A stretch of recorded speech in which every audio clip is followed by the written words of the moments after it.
Hello dear learners, I am Dr. Georgy KI. I welcome you to my session on Rethinking Development. This video would serve as a course introduction for the BSOG 173 course titled Rethinking Development. This is a generic elective offered to the BA level learners of various subjects such as English, psychology, history, sociology, economics, public administration, and many others. The course Rethinking Development examines the ideas of development from a sociological perspective. The word rethinking means considering or assessing again, especially in order to change it. The word development refers to an event constituting a new stage in a changing situation.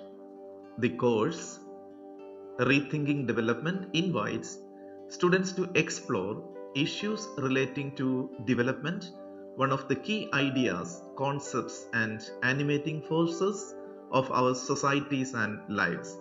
It offers sociological modes to investigate the bewildering, often contradictory ways in which development comes to mean a promise or desire, an inevitable consequence or persuasive project, and how it is closely connected to notions of progress and modernity. It introduces students from various disciplines to the scholarship on development from a sociological vantage point. It aims to familiarize students with ideas, theories, and practices of development.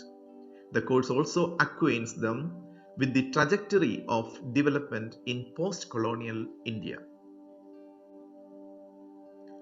Drawing from disciplines such as sociology, anthropology, economics, political studies, and development studies, it shall help students analyze different approaches to and practices and experiences of development, with its emphasis on the role and interplay of institutions, apparatus, policies, practices, and social relations. This course shall also aid in the critical analysis of development's diverse manifestation across locations and moments. The course is divided into 4 themes which we call as blocks. In the 4 blocks, there are 14 units. The first block is titled as Unpacking Development. There are 3 units in this block. Unit 1, Understanding Development. Unit 2, Factors and Instruments of Development, and Unit 3, Developed, Developing, and Underdeveloped. In Block 2, titled as Theorizing Development, there are 6 units. Unit number 4, Modernization, Urbanization, and Industrialization. Unit 5, Perspectives on Development. Unit 6, World System Theory. Unit 7, Human and Social Perspective. Unit 8, Environmental Perspective, and Unit 9, Feminist Perspective. In Block 3, which is titled as Developmental Regimes in India, there are 2 blocks. Unit 10, Capitalism, Socialism, and Mixed Economy, and Unit 11, Development as Freedom. Coming to the 4th block, which is titled as Issues in Development Praxis, there are 3 units. Unit 12, Development, Migration and Displacement. Unit 13, Livelihood and Sustainability, and Unit 14, Grassroots Initiatives. Now, let us have a look into the content of each block and units. Block number 1, titled as Unpacking Development. Unit number 1, Understanding Development. In that unit, we will discuss the notions related to development, the meaning and the various definitions of development, and also the dimensions of development like economic, social, human, sustainable, territorial, and inclusive development. Coming to unit number 2, it is titled as Factors and Instruments of Development. We will discuss the various factors of development like economic factors, political factors, socio-structural factors, religious factors, and technological factors, as well as various instruments of development like gross national product, per capita income, poverty, basic need approach, human development index, etc. In the third unit, which is titled as Developed, Developing, and Underdeveloped, we will have a detailed discussion on the categorization of countries in terms of developed countries, developing countries, and underdeveloped countries. Developed countries stand as synonymous to industrialized countries which have advanced economies. It is also categorized by having advanced technological infrastructure and diverse industrial and service sectors. Due to this, citizens of developed countries typically enjoy a quality lifestyle and having better access to health and education services. The developing countries constitute the majority of the population and area of the world. According to an estimate, the developing countries cover around 75% of the total land area and approximately 85% of the total population of the world. To determine the status of a country as developing, the criteria of gross domestic product (GDP) per capita is used. Underdeveloped countries characterized by widespread chronic poverty and less economic development than other nations. Coming to block number 2, Theorizing Development. The fourth unit is titled as Modernization, Urbanization, and Industrialization. Modernization refers to the process of adapting something to the modern needs or habits.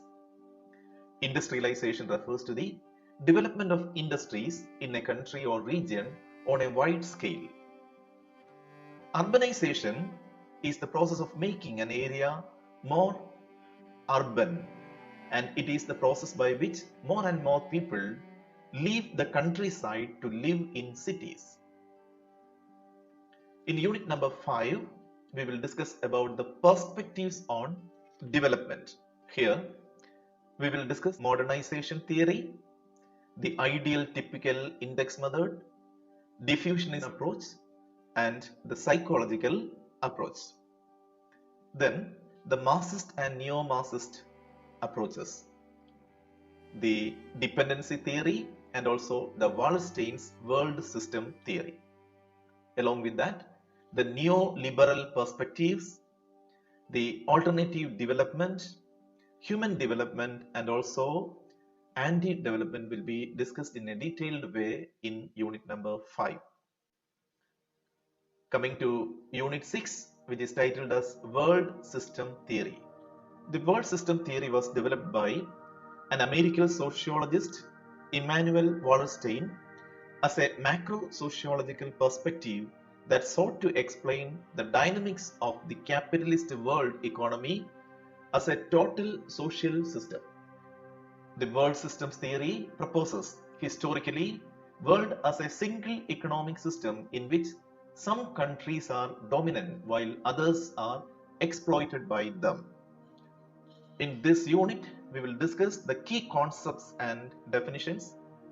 What is a world system?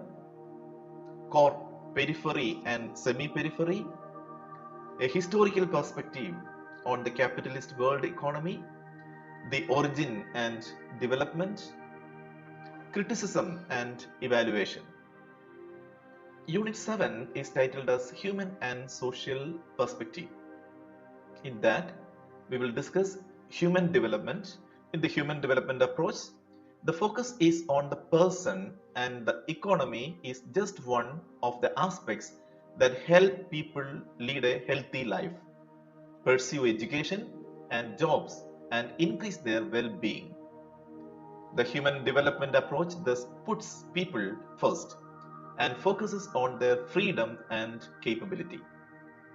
Then we will discuss the social perspective of human development, the capability approach to development, development as freedom, process of human development, and also the ideas connected with human development perspective.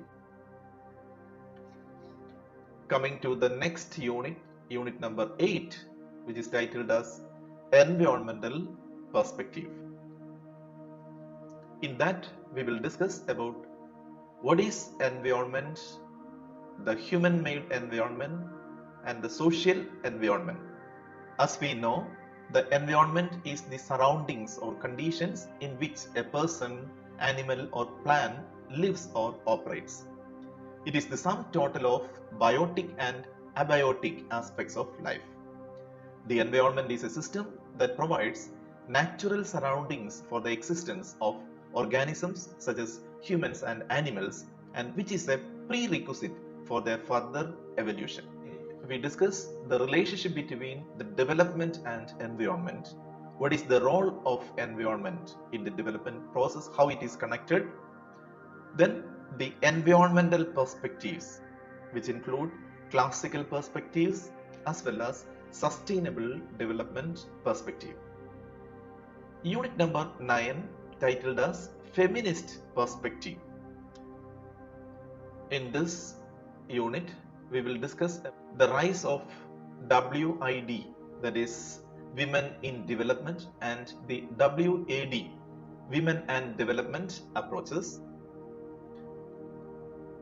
The GAD approach, that is Gender and Development approach, and Moses model, Neo-liberalism and post-colonial feminism. As we know, feminism is a range of socio-political movements and ideologies that aim to define and establish the political, economic, personal, and social equality of the sexes. It is the advocacy of women's right on the ground of the equality. We will discuss about ecofeminism, a feminist critique of development, economic feminist, absence of care in the idea of development, measuring women's place in development, which includes Human Development Index, Gender-related Human Development Index, Gender Empowerment Measure, etc., and the various approaches to integrate women in development, which includes welfare approach, equity approach, anti-poverty approach, efficiency approach, and empowerment approach. The next block, block number 3, titled as Developmental Regimes in India. Unit number 10, which is titled as Capitalism, Socialism, and Mixed Economy. In this unit, we will discuss the nature and meaning of social development. Social development refers to the overall transformation of individuals and society, which may enable every person to achieve moral, social, physical, and material well-being. Then we will discuss about the prevailing notions of social development, the 3 worlds of development, namely the first world, the second world, and the third world. We also discuss about the capitalist model of development of the first world, the socialist model of development of the second world, and also the development of the third world, the approaches to social development, and also the Indian experience of development after independence. In that, we will have a discussion on socialist path and mixed economy, sectoral development, community development and cooperative movement, and target group planning. The next portion is Unit 11, titled as development as freedom. In that, we will discuss what is development and the economic growth of freedom, agency, capability, and entitlement, understanding freedom, agency and freedom, development as freedom in a capability perspective, and also about entitlements. Then the capability, entitlement, and well-being in a gendered perspective, and finally evaluation and assessment, that is reviewing the development. Coming to the next block, block 4, titled as Issues in Development Praxis. In Unit 12, Development, Migration and Displacement, we have a detailed discussion about the concept and forms of migration. As we know, migration refers to the movement of people from one place to another. It is the mobility from one geographical unit to another, generally involving a change in residence. Migration may be internal, means migration from one place to another within a country, or it may be external, means migration from one country to another country. Migration affects the development process. So, what is the relation and what is the causes and consequence of migration? Then we will discuss about displacement. Displacement is more than physical dislocation. It is being uprooted and dismemberment of the socio-economic webs of a life with traumatic experiences. People leave their homes in groups, usually due to sudden impact such as earthquake or flood or war. For example, at present there is displacement in Ukraine. People move from that place to some other places. So we will discuss in detail about the impact of displacement in development. So in this unit there will be a discussion about interlinkages between development, migration and displacement. In this unit we will discuss livelihood and sustainability, the various issues in development praxis, the concepts and also the approaches related with the livelihood and sustainability. Livelihood refers to the earning means to sustain life in the society. People take up different skills to support their lives and their families. It refers to the earning and income as well as capability. Sustainable development meets the needs of the present without compromising the ability of the future generations to meet their own needs. Then we will discuss the livelihood opportunities and various issues in rural and urban areas, and also the sustainability and livelihood as policy priority. Coming to the last unit, unit 14, which is titled as Grassroots Initiatives. In this unit, we will discuss the inclusive development and grassroots initiatives. The inclusive growth implies an equitable allocation of resources with benefits accruing to every section of the society. For inclusive growth and development, we have to understand initiatives from the lower strata of the society, creating innovations due to necessity, hardships and challenges in their lives. Grassroots innovation may refer to an informal environment where individuals may innovate to solve local problems, produce and transform with indigenously available materials. We will discuss the various institutions and grassroots initiatives like ACWA, MNREGA, MSME scheme, and also finally the grassroots initiatives. Dear learners, this video is for introducing the subject rethinking development. We will have detailed discussion on each unit in the upcoming videos. Let us learn this course, Rethinking Development, with confidence and ease. I wish you all the very best. Thank you.